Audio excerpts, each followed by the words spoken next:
Assalamualaikum warahmatullahi wabarakatuh. Yang terhormat kepada Bapak Dr. Haji Deden Kumar Priyatna, STSIPMM CHRA, selaku Rektor Universitas Winaya Mukti.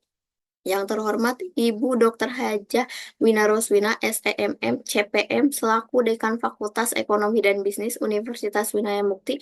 Yang terhormat Ibu Maria Luciana Yulianti, SEMM, selaku Wakil Dekan Fakultas Ekonomi dan Bisnis Universitas Winaya Mukti. Yang terhormat Bapak Dodi Tisna Amijaya, SEMM, selaku Kaprodi Manajemen Fakultas Ekonomi dan Bisnis Universitas Winaya Mukti. Yang terhormat kepada Bapak Robi Ahada, Eskom MM, selaku dosen pembimbing. Baik, perkenalkan nama saya Windy Yuniawati. Saya mahasiswa Prodi Manajemen Fakultas Ekonomi dan Bisnis dengan NPM 4122 421 110486. Pada kesempatan kali ini, saya akan mempresentasikan hasil laporan magang saya dengan judul Manajemen Rencana dan Realisasi Keuangan pada akun operasional perkantoran di Pusat Pengembangan Kompetensi Sumber Daya Air dan Pemukiman Kementerian PUPR yang dilaksanakan pada tanggal 21 Agustus sampai dengan 22 November 2024. Baik, yang selanjutnya di sini ada pokok pembahasan yang saya akan jelaskan, yaitu bab pertama mengenai pendahuluan, bab selanjutnya yang kedua yaitu profil organisasi, bab ketiga mengenai pembahasan, bab keempat yaitu mengenai kesimpulan dan saran, dan bab yang terakhir yaitu bab 5 mengenai refleksi diri. Lanjut saja ke bab 1 pendahuluan, yaitu menjelaskan latar belakang, tujuan magang, dan sistematika laporan. Latar belakang. Dalam lingkup organisasi, manajemen keuangan bertujuan untuk mengoptimalkan penggunaan dana, memastikan kelangsungan keuangan, memaksimalkan keuntungan, serta meminimalkan risiko finansial. Proses ini melibatkan peramalan pendapatan, pengeluaran, serta kebijakan investasi dan pengelolaan modal. Perencanaan tersebut menjadi dasar bagi kegiatan organisasi selama periode yang akan datang. Pada kenyataannya, sering terjadi perbedaan antara rencana dan realisasi keuangan. Faktor-faktor eksternal seperti kondisi ekonomi, perubahan pasar, serta faktor internal seperti efisiensi operasional bisa menyebabkan deviasi. Pada dasar hukum Undang-Undang Nomor 1 Tahun 2004 tentang Perbendaharaan Negara yang berisikan mengatur mekanisme pengelolaan anggaran, termasuk penyusunan, pelaksanaan, dan pertanggungjawaban anggaran negara. Oleh sebab itu, analisis terhadap perbedaan antara rencana dan realisasi ini membantu organisasi dalam mengevaluasi kinerja, mengidentifikasi masalah, dan memperbaiki proses manajemen keuangan ke depannya. Kegiatan tersebut digunakan oleh Pusat Pengembangan Kompetensi Sumber Daya Air dan Pemukiman, yang dimana ditempatkan pada suatu bidang kerja mengenai keuangan dan beberapa laporan dari data-data keuangan mengenai operasional perkantoran yang dikerjakan dengan beberapa permasalahan yang ditemukan, yaitu adanya ketidaksinkronan data, kurangnya sumber daya manusia, atau adanya deviasi, sehingga menimbulkan justifikasi pada laporan keuangan. Yang selanjutnya yaitu ada tujuan magang. Tujuan dari magang ini untuk menerapkan teori-teori yang telah diperoleh mahasiswa dalam bangku perkuliahan, mendapatkan pengalaman praktik kerja di lingkungan kerja yang nyata, dan membuka wawasan mahasiswa terutama di bidang manajemen, serta mengetahui cara kerja, terutama pada posisi pembuatan dan perhitungan rancangan anggaran biaya, sampai dengan proses pelaporan keuangan yang diterapkan di Pusat Pengembangan Kompetensi Sumber Daya Air dan Pemukiman. Yang selanjutnya yaitu ada evaluasi atas praktik yang dilakukan selama magang, yaitu magang dilakukan di kantor Pusat Pengembangan Kompetensi Sumber Daya Air dan Pemukiman Kementerian PUPR selama 4 bulan, terhitung dari bulan Agustus sampai dengan November 2024. Menyusun laporan keuangan dimulai dari rancangan anggaran biaya RAB, tahapan kegiatan sampai dengan pembuatan kurva S, pembuatan laporan keuangan, dan kerangka acuan kerja atau KAK untuk akun operasional dan pemeliharaan kantor. Saya berusaha untuk bertanggung jawab dan menyelesaikan tugas-tugas yang diberikan.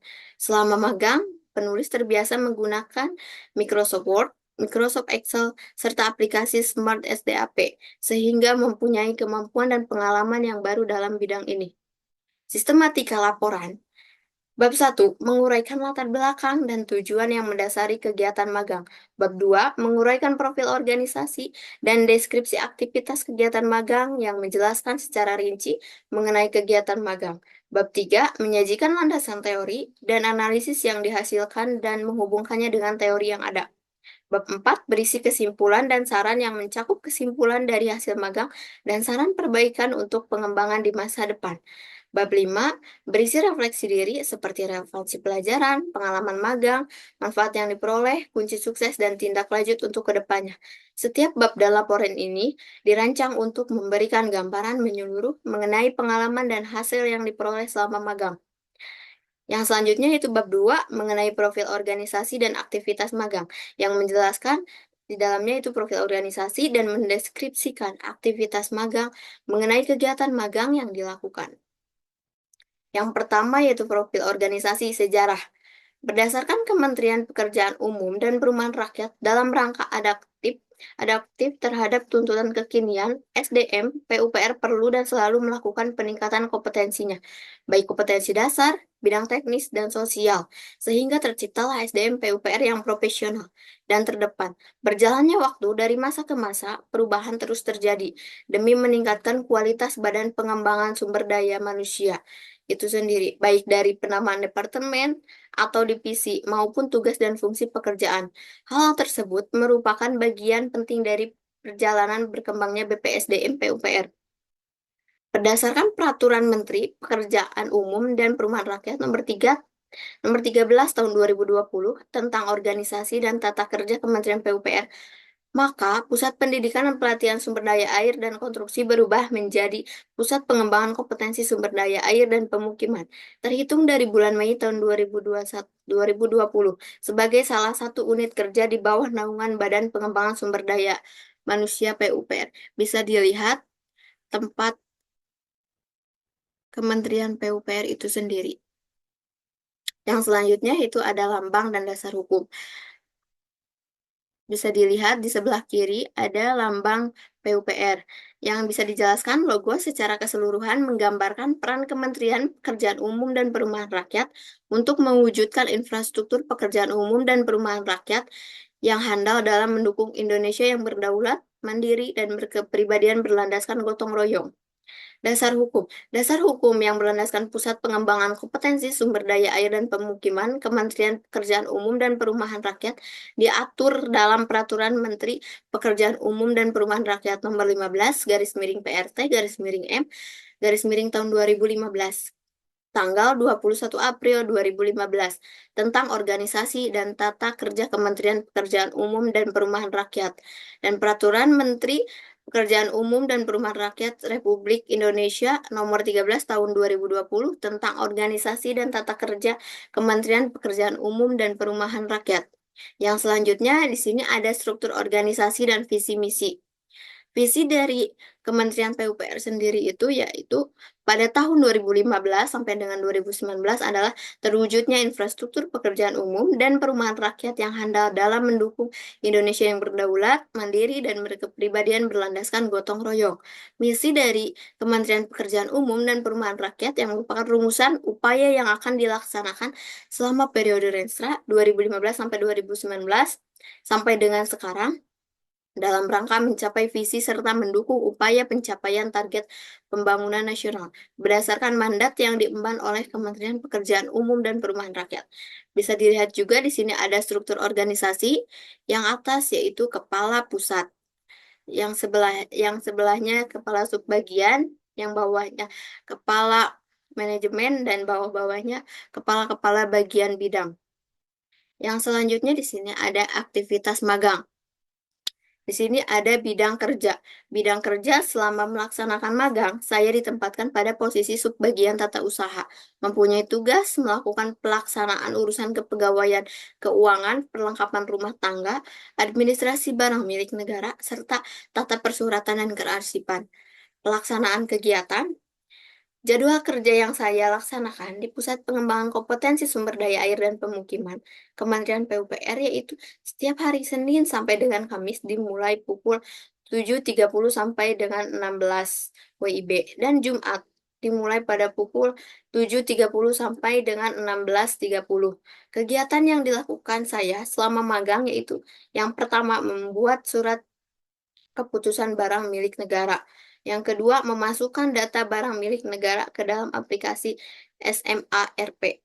Yang ketiga, menyusun laporan keuangan berupa rencana anggaran biaya, tahapan kegiatan dan kurva S akun operasional perkantoran.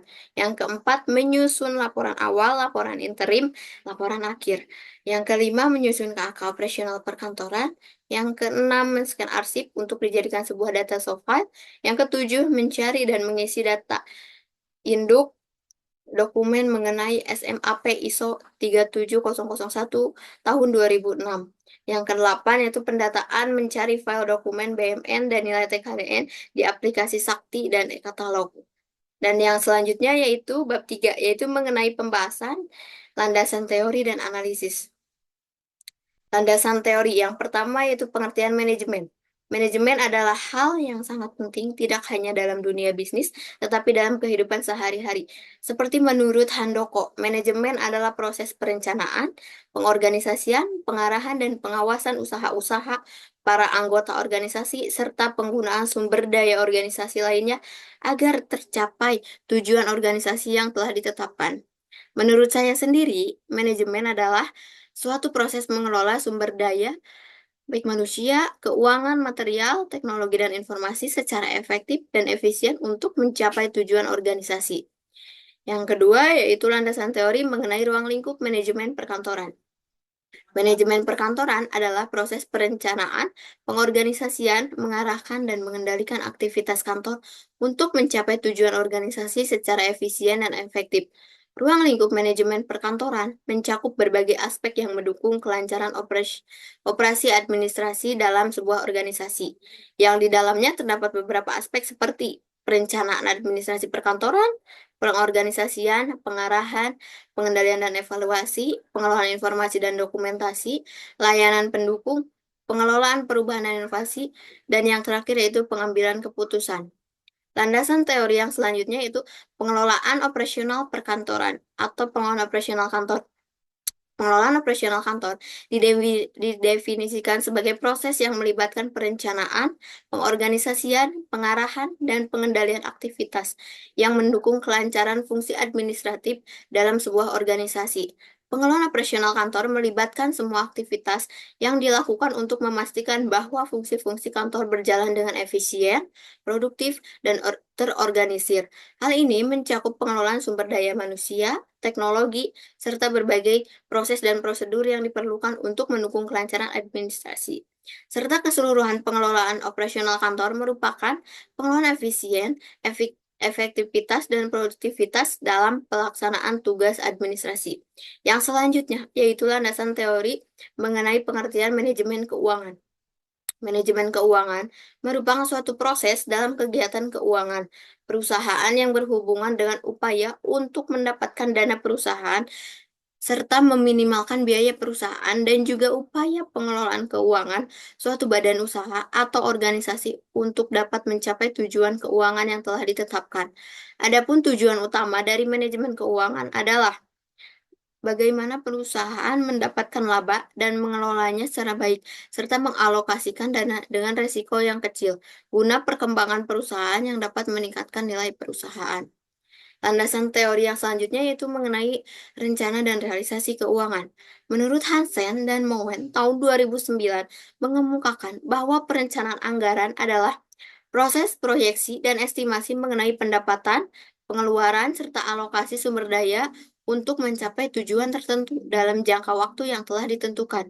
Biasanya 1 tahun. Proses ini melibatkan penentuan prioritas, penyusunan strategi, dan alokasi sumber daya untuk berbagai aktivitas. Menurut Munandar, tahun 2012, realisasi keuangan adalah kegiatan pelaksanaan anggaran yang meliputi kegiatan analisis serta evaluasi pelaksanaan anggaran. Rencana anggaran dan realisasi anggaran merupakan dua aspek yang saling terkait dalam manajemen keuangan organisasi. Rencana anggaran berfungsi sebagai alat perencanaan dan pengendalian untuk memastikan bahwa sumber daya keuangan dialokasikan secara efektif dan efisien. Sementara itu, realisasi anggaran menunjukkan implementasi dari rencana tersebut. Yang selanjutnya yaitu landasan teori mengenai manajemen keuangan dengan kurva S. Manajemen keuangan kurva S merupakan alat yang sering digunakan dalam perencanaan dan pengendalian proyek, terutama dalam konteks anggaran, pengeluaran, dan pengelolaan sumber daya. Kurva S membantu manajer keuangan atau proyek dalam memvisualisasikan perkembangan biaya atau waktu terhadap kemajuan proyek secara keseluruhan. Pada dasarnya, kurva S adalah representasi grafis dari data kumulatif yang terkait dengan anggaran, jadwal waktu, output proyek selama periode waktu tertentu. Yang selanjutnya yaitu analisis. Analisis yang saya dapat yaitu mengenai rencana dan realisasi keuangan merupakan bagian dari tahapan pengerjaan mengenai perhitungan data keuangan dan laporan awal interim per tahun dari akun operasional kantor yang dilakukan oleh auditor. Seperti pada akun operasional perkantoran mencakup semua pengeluaran yang diperlukan untuk mendukung kegiatan administratif dan operasional instansi pemerintah dalam anggaran pendapatan dan belanja negara atau APBN. Akun ini termasuk dalam kategori akun belanja barang. Manajemen rencana keuangan melibatkan proses penentuan alokasi dana pada akun operasional kantor. Dalam konteks operasional kantor, anggaran mencakup biaya tetap dan variabel, seperti biaya listrik, sewa, pemeliharaan, pengadaan alat tulis, dan kebutuhan lainnya. Adapun tahapan-tahapan pelaksanaan rencana dan realisasi keuangan pada akun operasional perkantoran antara lain yang saya dapatkan yaitu yang pertama, kegiatannya pembuatan rancangan anggaran biaya. Pembuatan rencana dan realisasi keuangan dari akun operasional perkantoran yaitu pembuatan RAB, pembuatan yang sesuai dengan hasil dari FA, laporan pagu keuangan yang diberikan secara softfile oleh mentor dengan mengecek hasil yang sesuai dengan hasil akhir tiap bulannya yang dimana hasil presentasi harus mencapai dengan 100%. Yang selanjutnya yaitu pembuatan tahapan kegiatan. Pembuatan tahapan kegiatan yaitu yang dimana keuangan dari masing-masing akun dari rupiah dibuat menjadi nilai presentasi keseluruhan per bulan. Sehingga hasil dari bobot keuangan dan bobot fisik serta menghitung dan menjumlah persentase bulanan yang sudah ada harus mendapatkan nilai 100% secara keseluruhan selama 1 tahun dengan menggunakan beberapa rumus shortcut Excel agar rencana keuangan dapat dikatakan terpenuhi. Bisa dilihat di sini di sebelahnya ada gambar atau kegiatan yang saya lakukan pada tahap kegiatan. Yang selanjutnya yaitu tahap pembuatan kurva S. Tahap pembuatan kurva S yaitu pembuatan dilakukan pada grafik Microsoft Excel dengan memasukkan data rencana keuangan, rencana fisik, realisasi keuangan, dan realisasi fisik. Dengan adanya kurva S, laporan keuangan dapat terlihat secara visualisasi. Dengan adanya kurva S juga untuk mengawasi perkembangan sebuah keuangan agar lebih efisien dan menjadi gambaran apakah laporan keuangan pada triwulan ataupun selama satu periode tersebut sesuai dengan harapan dan acuan yang ada. Bisa dilihat di sebelah kirinya ada hasil kurva S yang sudah dilakukan pada tahapan-tahapan dari sebelumnya. Yang selanjutnya yaitu analisis. Setelah menganalisis menggunakan perhitungan dari yang sebelum-sebelumnya, sekarang pada tahap pembuatan laporan. Yang pertama yaitu ada laporan awal. Laporan awal dilakukan secara triwulan. Yang dilakukan pada laporan awal ini yaitu mengecek dan memasukkan data-data yang sudah ada dalam perhitungan sebelumnya secara triwulan dipresentasikan menjadi data hasil perhitungan. Data keuangan yang sudah dibuat tersebut dijadikan sebuah laporan dengan cara memasukkan data yang sudah ada sebagai bukti pendataan dalam sebuah foto screenshot sebagai bukti keuangan. Yang selanjutnya yaitu laporan interim, yaitu melanjutkan laporan awal yaitu triwulan-triwulan selanjutnya. Laporan pertengahan ini tidak jauh berbeda dengan laporan awal, yaitu yang dimana data-data yang dimasukkan melanjutkan dari bulan triwulan yang ada sebelumnya agar dapat dipresentasikan dalam bentuk laporan, membuat presentasi laporan perhitungan. Selanjutnya memasukkan data yang sudah ada sebagai bukti pendataan dalam sebuah foto screenshot. Dan yang selanjutnya yaitu analisis pembuatan kerangka acuan kerja. Tahap ini dilakukan dengan cara mengecek dan memasukkan data mengenai masing-masing akun operasional perkantoran untuk dicek dan diganti data penerimaan atau barang yang digunakan secara berkala dengan menggunakan template laporan RKKS yang sudah ada. RKKS ini dibuat dengan 4 kali revisi sampai dengan hasil akhir yang sudah pasti. Yang selanjutnya ada kendala dan cara mengatasi.